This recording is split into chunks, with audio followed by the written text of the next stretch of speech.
بسم اللہ الرحمن الرحیم۔ السلام علیکم۔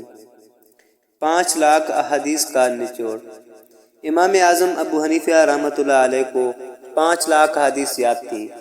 ایک دن انہوں نے اپنے بیٹے حماد کو نصیحت کرتے ہوئے فرمایا کہ بیٹے، میں آپ کو 5 لاکھ حدیث کا نچوڑ صرف 5 حدیث میں بیان کر رہا ہوں۔ نمبر 1، نبی کریم صلی اللہ علیہ وآلہ وسلم نے فرمایا، اعمال کا دار و مدار نیتوں پر ہے، اور انسان کے لیے وہی ہے جس کی اس نے نیت کی ہو۔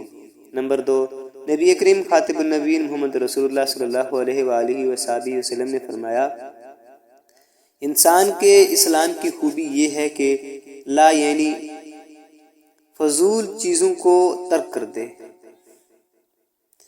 نمبر 3، نبی کریم صلی اللہ علیہ وآلہ وسلم نے فرمایا، تم مومن نہیں ہو سکتے جب تک اپنے مسلمان بھائی کے لیے وہ چیز پسند نہ کرو جو اپنے لیے کرتے ہو۔ نمبر 4، نبی کریم صلی اللہ علیہ وآلہ وسلم نے فرمایا، حلال بھی ظاہر یعنی واضح ہے اور حرام بھی، اور دونوں کے درمیان مشتبہ چیزیں ہیں جن کو بہت سے لوگ نہیں جانتے۔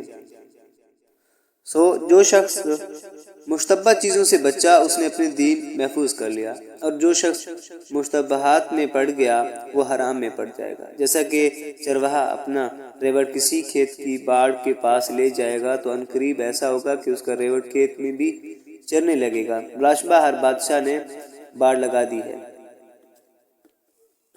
اور خدا کی باڑ حرام کردہ اشیاء ہیں۔ نمبر 5، نبی کریم صلی اللہ علیہ وآلہ وسلم نے فرمایا، کامل مسلمان وہ ہے جس کے ہاتھ اور زبان سے کسی مسلمان کو تکلیف نہ پہنچے۔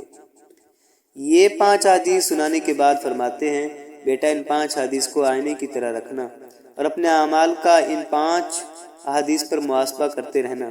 یہ 5 حدیث ان 5 لاکھ حدیث کا نچوڑ ہیں جو مجھے یاد ہیں۔